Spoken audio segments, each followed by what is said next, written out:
Você vai abrir a sua Bíblia agora comigo no livro de Atos dos Apóstolos, no capítulo 17. Atos, capítulo 17, a partir do versículo 23 até o 25 e mais o versículo 30. Então, diz assim: pois, andando pela cidade, observei cuidadosamente seus objetos de culto, e encontrei até um altar com esta inscrição: ao Deus desconhecido. Ora, o que vocês adoram, apesar de não conhecerem, eu lhes anuncio. O Deus que fez o mundo e tudo o que nele há, é o Senhor dos céus e da terra, e não habita em santuários feitos por mãos humanas. Ele não é servido por mãos de homens, como se necessitasse de algo, porque ele mesmo dá a todos a vida, o fôlego e as demais coisas. Versículo 30. No passado, Deus não levou em conta essa ignorância, mas agora ordena que todos, em todo lugar, se arrependam. Amém. Amados, eis aqui o que nós acabamos de ler na santa e bendita palavra de Deus. O versículo 23, onde nós lemos primeiro, nós observamos aqui quando Paulo está no Areópago, lá em Atenas, na Grécia, onde se reuniam os sábios, se reuniam lá para discutir, na verdade, tantas coisas, e lá, deuses de tudo quanto é jeito. No entanto, para que a maneira que eles estavam entendendo, a maneira que eles estavam crendo, achando que para não ofender Deus nenhum, eles colocaram ao Deus desconhecido, isto é, além daqueles lá, que devia ter algum outro Deus, que eles não o conheciam. Paulo está lá em Atenas, está lá conversando, e ele agora se dirige a estas pessoas, quando o que é que nós lemos aqui exatamente no versículo 23, ele diz: observei cuidadosamente seus objetos de culto e encontrei até um altar ao Deus desconhecido. Eu e você estamos diante desse Deus que para eles desconhecido e que para a maior parte do mundo é desconhecido, mas graças a Deus conhecido meu e teu, nosso. Então nós temos esse privilégio de ter o conhecimento daquilo que é Deus, mas aquele povo, vivendo em trevas, servindo deuses, e se curvando inclusive diante de tantos, achando que aqueles deuses poderiam fazer alguma coisa em sua vida, mas isso não lhes trazia nem um benefício, nem um conforto, nem um consolo. Eles estavam lá procurando, então eram objetos de adoração, de culto deles.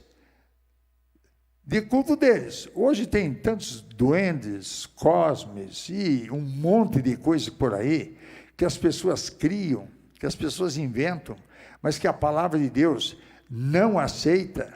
Então aí entra, no versículo 24, é que Paulo então diz exatamente o que Deus fez, o Deus que fez o mundo e tudo o que nele há. É esse Deus, aquele altar que vocês colocaram para o Deus desconhecido, é o Deus que eu estou anunciando agora. É isso que Paulo disse. É o Deus que criou os céus, criou a terra, criou o mundo, criou a mim, criou a você, criou-nos. Então, ele fez todas estas maravilhas. E Paulo está dizendo para aquele povo agora, esse é o Deus que eu anuncio. Mas eu gostaria que você prestasse atenção, porque ele diz assim, o Senhor dos céus e da terra, e não habita em santuário feito por mãos humanas. Verso 25, ele não é servido por mãos de homens, como se necessitasse de algo, porque Ele mesmo dá a todos a vida. Veja bem, Ele não necessita que eu ajude, que você ajude. Ele nos usa nas suas mãos. No entanto, Ele pode fazer sem mim, pode fazer sem você. Ele não tem necessidade de mim e de você. Nós é que temos necessidade dele. Então, Paulo está deixando claro isso aqui, e Ele é que dá a vida, porque Ele tem poder para dar a vida. Então, Ele nos dá a vida, é o que nós lemos aqui no versículo 25, mas eu gostaria que você mais uma vez prestasse atenção, porque às vezes a gente lê, passou, não gravou nada, esqueceu tudo, daqui a pouco, o que foi que aconteceu? Olha, a palavra de Deus é o norte para a nossa vida. Ela é a lâmpada para os nossos pés, é a luz para os nossos caminhos. Então, ela precisa ser observada, precisa ser lida, estudada. Então, por isso, eu vou voltar aqui no versículo 25. Ele não é servido por mãos de homens. Mas veja bem, vou para a terceira parte, porque Ele mesmo dá a todos a vida. Ele mesmo dá a todos, a todas, a todos nós, a vida. Eu só estou com vida aqui porque Deus me deu. Você está aqui vivo, me vendo, porque Deus te deu vida. Às vezes eu brinco dizendo assim, ó, louvado seja Deus, eu estou te vendo, você está me vendo, eu estou te ouvindo, você está me ouvindo, eu estou falando, você está falando, é sinal que os dois estão vivos. Estão vivos, então nós estamos vivos por quê? Porque Deus nos dá essa vida. Mas nessa vida, os problemas que enfrentamos, as dificuldades, a pandemia, a contaminação que vem aumentando cada dia mais, e que tudo isso aqui, e aí no meio envolvem a política. Então, nós encontramos aqui coisas, e isso está acontecendo na vida. Quantas pessoas morreram de corona, mas quantos morreram sem ser corona, dizendo que era corona? Então, nós vemos esse tipo de coisa, e o que é que vamos fazer com isso? Vamos ficar assustados com isso aqui? Olha, não temos que ficar com medo, mas tem gente que, na verdade, talvez pensa assim, bem, vou me suicidar, porque pelo menos eu não vou ver o que vai acontecer. Quem faz essa loucura vai ficar no inferno por toda a eternidade. E por quê? Não tem que fazer isso aqui. O Deus que nós estamos servindo, e aqui, Paulo está dizendo, e eu gostaria então que você prestasse muita atenção na última frase deste versículo. O fôlego e as demais coisas. Ele dá a vida, Ele dá o fôlego e as demais coisas. É Ele, o Deus Todo-Poderoso, que nos dá. Ele é quem nos dá. Então, eu gostaria que você prestasse atenção, porque é a parte final do versículo. No entanto, o que eu quero dizer mais, se Ele não tiver, Ele faz. E Jesus disse isso lá em São João, capítulo 14, também o versículo 14, ele diz assim, se pedirdes alguma coisa em meu nome, eu o farei. Se pedirdes alguma coisa em meu nome, eu o farei. Jesus está dizendo o quê?